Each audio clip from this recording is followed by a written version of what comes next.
하나님을 예배하기 위해서 오신 여러분을 진심으로 환영하고요. 오늘 생수예배 오셔서 기도하는 모든 기도가 주 안에서 온전하게 이루어지기를 소망합니다. 하나님께서 우리 주시는 말씀이 있습니다. 빌레몬서 1장 4절에서 7절 말씀, 우리 한 목소리로 같이 읽도록 하겠습니다. 빌레몬서 1장 4절에서 7절 말씀인데요, 같이 읽습니다. 시작.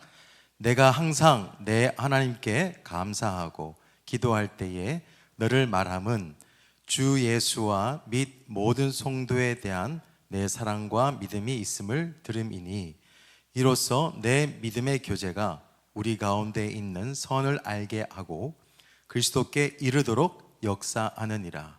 형제여, 성도들의 마음이 너로 말미암아 평안함을 얻었으니 내가 너의 사랑으로 많은 기쁨과 위로를 받았노라. 아멘. 우리는 지난 4개월, 장장 4개월 동안 비자발적으로 몇 가지의 습관이 생기게 되었습니다. 마스크를 쓰지 않으면 죄의식이 생기는 것, 그리고 손을 씻지 않으면 뭔가가 잘못된 것 같고 찝찝한 것 같고, 또 일정 거리를 두지 않으면 안 되는 것 같고, 이런 게 이제 서서히 몸에 배어가고 있습니다. 인사하는 습관도 많이 바뀌었습니다. 근데 이건 정말 개인적으로 너무너무 어려워요. 진짜 친하고 또 오랜만에 만났으면 뭘 해야 돼요? 악수도 좀 하고, 또 사람에 따라서는 허그도 하고 해야 되는데, 마음은 그런데 엉덩이를 뒤로 빼는 이건 뭐예요? 그게 자꾸만 이제 습관이 되어가고 있는 것 같아가지고, 그것만큼 저는 개인적으로 답답한 것이 없습니다. 그런데 이 비자발적인 습관들이요, 우리의 기본 의식에 조금씩 스며든다는 거, 그것이 더 문제다라는 생각이 들었습니다. 어쩌면 이것이 우리의 신앙생활에도 미치겠다라는 생각이 들었습니다. 무엇보다도 거리두기 같은 경우는 성도 간의 교제를 위협할 수 있는 것이지 않을까, 이런 생각도 하게 되었고요. 왜 이렇게 생각하냐면, 신앙이라는 것은 이 교제가 굉장히 중요하기 때문입니다. 교제는 신앙의 핵심이라고 해도 과언이 아닙니다. 하나님께서 우리를 창조하신 이유도 교제하기 위해서 창조하셨습니다. 예수님께서 이 땅에 오신 것도 우리와 교제하기 위해서죠. 주님께서 다시 오시는 것, 이 재림도 우리와 영원히 교제하기 위해서 오시는 거예요. 그래서 이 교제는 신앙생활에서 굉장히 중요한 부분입니다. 예수님께서는 우리와 교제하기 위해서 시간을 뚫고 공간을 뚫고 우리에게 찾아와 주셨습니다. 그래서 그리스도인으로 살아간다는 것은 다른 것이 아니라 하나님과 친밀한 교제를 가지고, 더 나아가서 주님을 믿는 성도들과의 친밀한 교제를 말하는 것입니다. 그런데 지금처럼 계속해서 거리를 두면서 생활하게 되면 이런 성도 간의 교제가 또 소홀해지고 사라질까 조금씩은 염려가 됩니다. 앞으로 사회는 계속 강조하겠죠. 뭉치면 죽고 흩어지면 산다. 이것을 계속해서 강조할 거예요. 근데 성경은 또 우리에게 이렇게 강조하죠. 모이기를 피하는 어떠한 사람들의 습관과 하지 말고 계속 모여라. 저는 어떻게 해야 돼요? 어디에다가 장단을 맞춰야 되겠어요? 모여야 됩니까? 모여야 되지 말아야 됩니까? 그래서 이런 시대에서 우리 교회는 어떻게 해야 될까? 대표 목사님과 함께 많은 고심을 하고 있습니다. 중요한 것은 앞으로도 소그룹은 강화되어야 되겠다. 그래서 양육도 어떻게 해서라도 할 수 있게끔 소그룹이든, 목장도 더 세밀화해서, 또 우리 사역도 마찬가지고 모임도, 그래서 우리가 쉽게 만날 수 있도록 하는, 대형적으로 만나기는 어렵다고 한다면 소그룹으로도 계속 모여야 되겠다, 이것을 고민하고 있습니다. 오늘도 말씀해 보니까 상당한 물리적인 거리가 있음에도 불구하고 좋은 교제의 모습을 보이는 두 사람이 있습니다. 바로 사도 바울과 빌레몬입니다. 그들의 교제의 모습을 한번 볼 수가 있는데요, 사도 바울이 에베소 선교 때 이 빌레몬을 만나게 됩니다. 빌레몬은 그때 예수님을 영접하게 되죠. 그리고 나서 믿음이 충만하게 되어서 골로새 교회의 지도자가 되어집니다. 영적인 지도자로 빌레몬 교회, 골로새 교회를 잘 이끌었습니다. 사도 바울과 이 빌레몬은 시간적으로 만날 수 있는 그런 시간이 많지 않았습니다. 거리도 상당했기 때문에 사실 만나기도 어렵고 대화하기도 쉽지 않았습니다. 그런데 오늘 말씀에 보면 굉장히 친해 보입니다. 서로 사랑하는 것을 볼 수가 있습니다. 동역자예요. 형제로서 믿음의 교제를 계속하고 있는 것을 볼 수가 있습니다. 사절에 보면 이 사도 바울이 이 빌레몬에게 이런 표현을 씁니다. 내가 항상 내 하나님께 감사하고 기도할 때 너를 말함은. 사도 바울은 빌레몬에게 너라고 하는 호칭을 씁니다. 거리적으로는 굉장히 멀리 떨어져 있지만 마음으로는 무척 가깝다라는 것을 알려주는 단어 너라는 것입니다. 이것은 물리적인 거리만으로 사람을 나뉘어 줄 수 없다. 물리적인 거리가 있지만 얼마든지 교제할 수 있다. 어떤 교제? 영적인 교제를 할 수 있음을 알려주고 있습니다. 공간적으로 멀리 떨어져 있음에도 불구하고 이 사도 바울은 충분히 빌레몬의 영혼과 또 교회와 그 삶을 축복하고 심지어는 영향력까지 끼치는 것을 볼 수가 있어요. 우리도 마찬가지입니다. 지금 이 시대 물리적으로 제한을 두고 거리를 두는 이 시대에 그럼에도 불구하고 하나님께서 기뻐하시는 성도들과의 친밀한 교제를 우리는 할 수가 있습니다. 또 해야만 합니다. 우리는 영적인 존재이기 때문에 충분히 할 수가 있어요. 같은 복음, 같은 믿음, 같은 비전을 가지고 있다고 한다면 얼마든지 시간과 공간을 초월해서 믿음의 교제를 할 수가 있습니다. 그렇다면 왜 우리가 믿음의 교제를 이어가야 할까? 계속해야 될까? 아까도 말씀드렸지만 믿음의 교제는 신앙의 핵심이기 때문에 그래요. 이 교제 없이는 우리의 신앙이 성장이 될 수가 없습니다.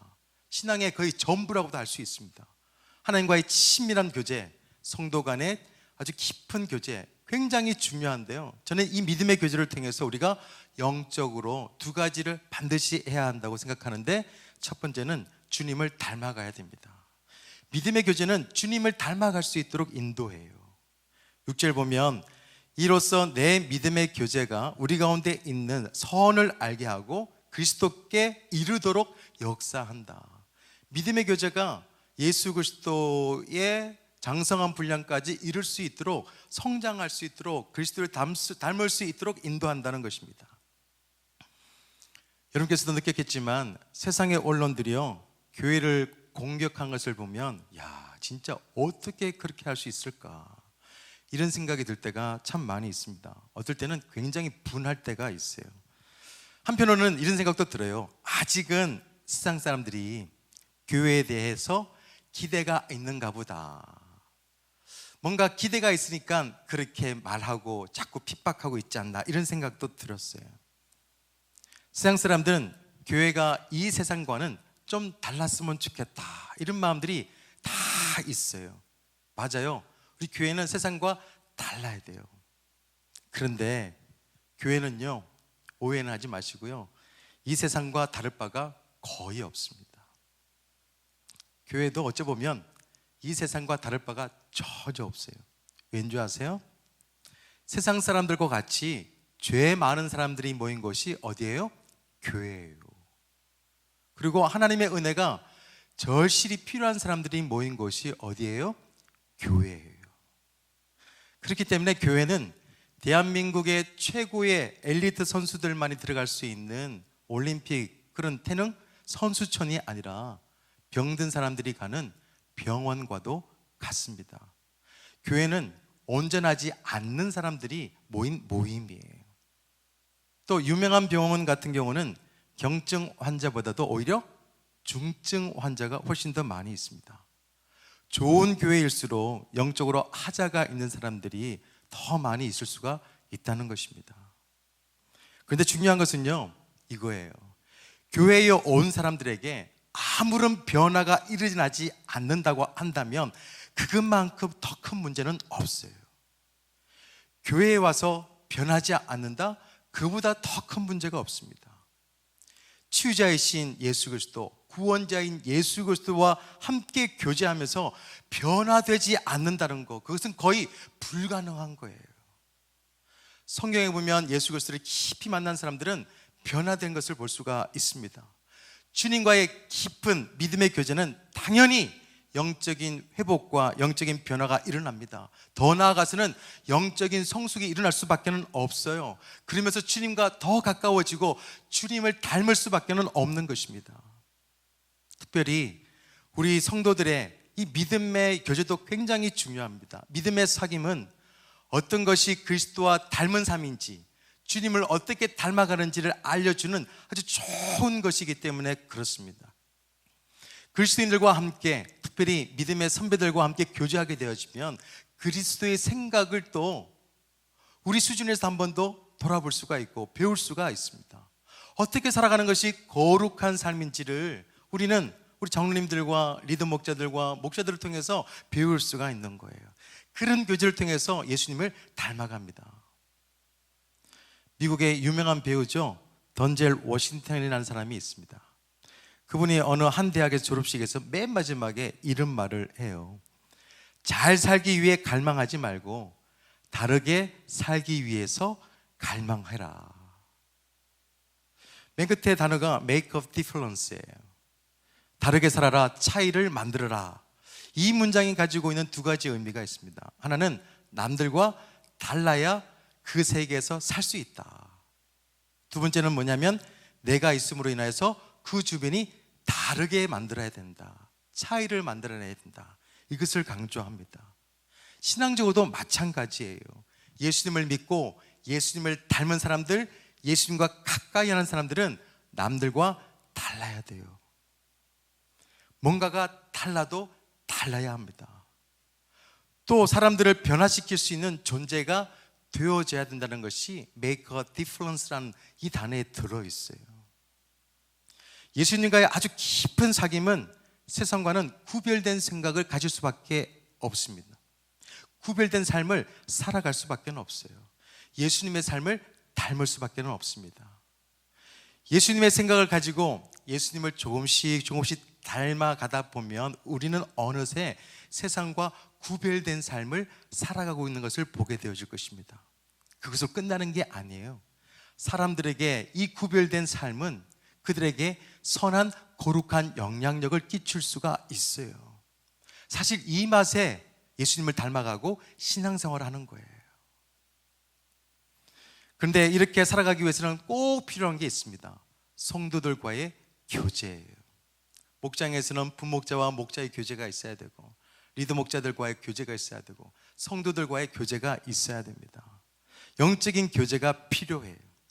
예수님의 성품이 나의 인격이 되기 위해서는 성도가 서로를 교통해야 됩니다. 영적인 교제가 있어야 돼요. 때로는 좀 부대낄 필요도 있습니다. 함께 어울려서 깊이 나누다 보면 자연스럽게 가지게 되는 게 있어요. 그게 바로 하나님의 성품입니다. 믿는 사람들과 함께 어울릴 때 생겨지는 게 있어요. 그게 예수 그리스도의 인격이고 성품이에요. 바라기에는 우리가 교회에 왔습니다. 함께 성도들과 교제하고 있습니다. 더 중요한 거, 예수님과 깊은 사귐 속에서 우리는 예수님을 닮은 거룩한 제자로 세상과 구별된 사람으로 살아낼 수 있는 믿음이 우리 가운데 있기를 소망합니다. 그래서 예수님의 닮음이요, 여러분의 가정을 또 우리 공동체의 운명을 바꿀 수 있는 그런 거룩한 영향력이 되어서 우리가 존재함을 통해서 차이를 만들고 우리가 존재함으로 인해서 하나님의 명예가 더 높아질 수 있는 위대한 삶이 바로 우리의 삶이 되기를 소망합니다. 또 한 가지 우리가 믿음의 교제를 통해서 영적으로 꼭 해야 될 것이 하나 있다고 한다면 바로 서로를 사랑하는 거예요. 이거는 죽을 때까지 강조해도 부족함이 없을 것입니다. 서로를 사랑해야 돼요. 7절 말씀 같이 읽어보도록 하겠습니다. 시작. 형제여, 성도들의 마음이 너로 말미암아 평안함을 얻었으니 내가 너의 사랑으로 많은 기쁨과 위로를 받았노라. 아멘. 여러분께서는 개를 하고 있는지 모르겠는데요, 세상의 개와 우리 교회의 목장 모임은 여러모로 다 비슷하죠. 사람 사는 거니까, 인간도 사니까 다 비슷합니다. 뭐 정기 모임도 있고, 때로는 식사 모임도 있고, 또 특별한 이벤트 모임도 있고, 나누는 이야기도 뭐 별 차이가 없습니다. 뭐 먹었느냐, 뭐 또 아파트 얘기하다가 뭐 이런저런 얘기를 하다가 뭐 또 교제하고 하는데요, 다른 게 없어요. 근데 이 개 모임과 목장 모임의 결정적인 차이는 딱 하나예요. 그 결정적인 차이는 바로 예수 그리스도의 임재예요. 예수 그리스도가 그곳에 계시냐 계시지 않느냐의 차이입니다. 우리가 잘 아는 말씀이죠. 마태복음 18장 20절에 보면 두세 사람이 내 이름으로 모인 곳에는 나도 그들 중에 있느니라. 보이지 않는 예수 그리스도, 그분이 존재하는 방식이 바로 교제예요. 어떤 교제?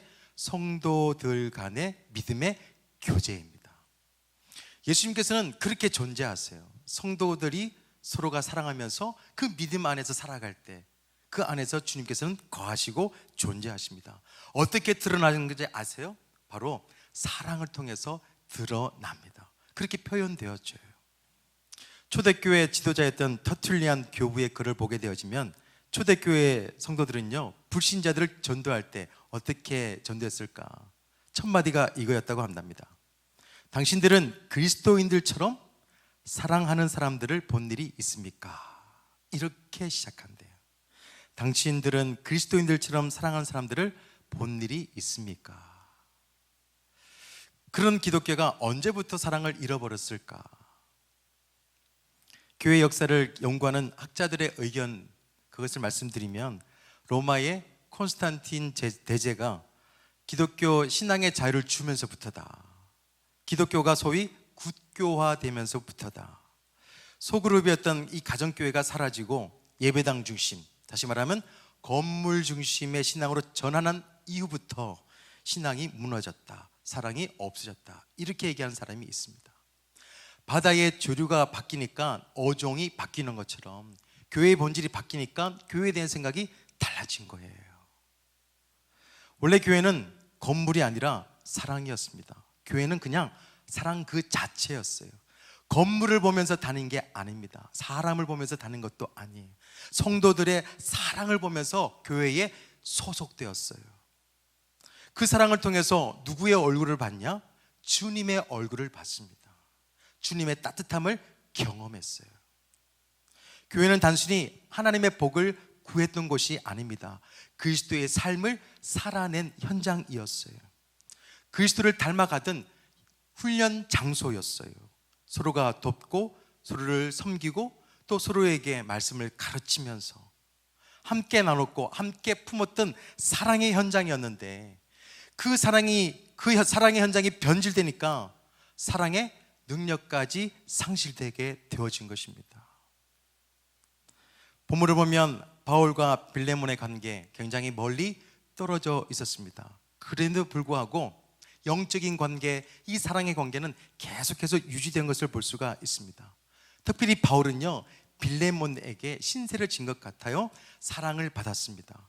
그것에 대해서 꼭 기억하고 있다고 얘기하고 있고, 그 사랑 때문에 자기는 큰 기쁨과 위로가 되었다고 감사하고 있습니다. 빌레몬이 보여준 사랑, 그것은 아마 이 사도 바울이 사역하는데 굉장히 큰 힘이 되었을 거예요. 위대한 사도 바울도 누군가의 사랑이 필요했던 거예요. 믿음의 교제, 이 사랑의 교제는 누군가를 살려낼 수 있습니다. 하나님께서 하시고자 하는 위대한 역사의 디딤돌이 될 수가 있어요. 주님은 지금도 교회된 우리들에게 사랑할 것을 권면하고 있습니다. 그래서 우리에게 새 계명을 주셨습니다. 그것이 뭐예요? 요한복음 13장 34절. 새 계명을 너에게 주노니 서로 사랑해라. 내가 너희를 사랑한 것 같이 너희도 서로 사랑해라. 그리고 사도 요한도요, 요한일서 4장 20절에서 성도 간의 교제의 사랑을 이렇게 강조하는데요, 좀 마음에 너무 많이 와닿습니다. 4장 20절 쉬운 성경으로 제가 말씀드리겠습니다. 어떤 사람이 나는 하나님을 사랑해요 라고 하면서 그의 형제를 미워하면 그는 거짓말쟁이입니다. 이는 눈에 보이는 자기의 형제도 사랑하지 못하면서 보이지 않는 하나님을 사랑할 수는 없기 때문입니다. 가까이 있는 사람도 사랑하지 못하면서 하늘에 계시는 그 하나님을 어떻게 사랑할 수 있을까? 우리는 여기서 딜레마에 빠집니다. 주님을 사랑하기 때문에 모든 사람들을 사랑해야 되는데 그렇지 못할 때가 있다는 것입니다. 솔직히 얘기하면 내가 마음에 들지 않는 사람을 사랑해야 될 때도 있습니다. 그런데 기억해야 될 것이 있는데요, 성도가 성도를 사랑해야 되는 이유가 있습니다. 그것은 다른 것이 아니라 그 사람도 하나님께서 중요하게 여기기 때문이에요. 그 사람도 하나님께서 사랑하시기 때문이에요. 그 사람도 하나님께서 영광을 받기를 원하는 거예요. 그래서 갈라디아서 6장 10절에 보면 그러므로 우리는 기회에 있는 대로 모든 이에게 착한 일을 하되 더욱 믿음의 가정에게 할지니라. 우리의 많은 사랑, 우리가 가지고 있는 사랑과 에너지와 또 우리의 소유들을 어떻게 해야 될 것인가. 믿지 않는 사람들에게도 섬기도 굉장히 중요한 것이지만 가까이 있는 사람들, 우리 성도들을 사랑하는 것도 매우 중요함을 알려주고 있습니다. 우리는 성도를 사랑할 때 내가 가진 안경으로 보면 사랑할 수가 없어요. 우리는 주님의 안경을 써야 됩니다. 하늘의 안경을 써야 돼요. 그러면 사랑이 보입니다. 주님께서 못난 나를 사랑하신 그 사랑도 볼 수가 있어요. 또한 사랑할 수 있는 마음도 주십니다. 주님과의 깊은 교제를 하다 보면 우리는 주님의 안경을 쓸 수가 있어요. 그 안경을 쓰고 보면 우리는 사랑할 수 있는 마음이 생깁니다. 어떻게 사랑할까? 그것도 질문을 한번 던져봤어요. 어떻게 사랑할 수 있을까? 지금처럼 코로나 시대 멀리 떨어져 있어야 되고 가까이 갈 수도 없는 이 시대에 때로는 마음도 멀어졌는데 어떻게 사랑할 수 있지? 오늘 말씀해 보니까 멀리 있어도 사도 바울이 빌레몬을 향하여서 자신이 사랑하는 하나님의 이름으로 기도하는 것을 볼 수가 있습니다. 성도들과의 관계에 있어서, 교제에 있어서 가장 중요한 것, 첫 번째 시작은 기도예요. 기도를 통해서 우리는 하나님의 역사를 경험할 수가 있습니다. 우리는 하나님을 닮을 수 있고 하나님 나라의 아주 신비를 경험할 수가 있습니다. 얼마 전에도 제가 말씀을 나눴었는데 베드로가 옥에 갇혔을 때 순교를 기다리고 있을 그때에 교회는 이 베드로를 사랑하는 마음을 가지고 기도했습니다. 할 수 있는 것이 기도밖에는 없었어요. 그때 놀라운 역사가 일어났죠. 사도행전 12장 5절 말씀에 이에 베드로는 옥에 갇혔고 교회는 그를 위하여 간절히 하나님께 기도하더라. 사랑하는 지도자 베드로를 위해서 다시는 못 볼 것이라고 생각했는데 그 기도를 통해서 옥문이 열리고 상상할 수 없었던 놀라운 일을 경험하게 되어졌습니다. 성도들의 기도는 하나님 나라의 신비를 직접 경험할 수가 있어요. 기적을 경험할 수가 있습니다. 고난을 이길 수 있는 영적인 성숙도 가지게 돼요. 할 수 있는 거라고는 기도밖에 없다. 그 굉장히 중요한 것입니다. 성도 간의 교제는 기도로부터 시작돼요. 기도할 때 사랑의 마음을 가지게 됩니다. 기도할 때 주님의 안경, 하늘의 안경을 쓸 수가 있는 거예요. 꿀벌을 한번 유심히 보시기 바랍니다. 이 꿀벌은요, 자신이 하는 일이 얼마나 위대한 일인지를 모른 채 꿀을 모읍니다. 본능에 따라서 꿀을 모으죠. 이 꽃, 저 꽃을 다니면서 자기의 꿀을 채취합니다.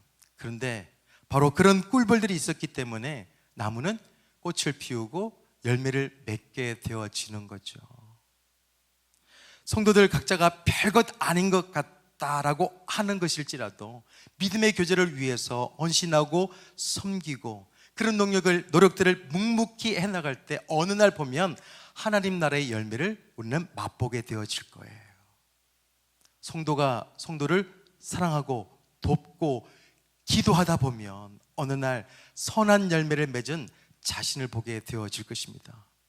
저는 지금이 그 어느 때보다도 공동체가 깊이 있는 사귐이 필요할 때라고 보게 됩니다. 서로에게 더 관심을 가지고 위해서 기도할 때가 언제냐? 지금이에요. 공동체가 얼마나 중요한지를 다시 한 번 더 깨닫게 되는 시대를 우리가 살고 있습니다.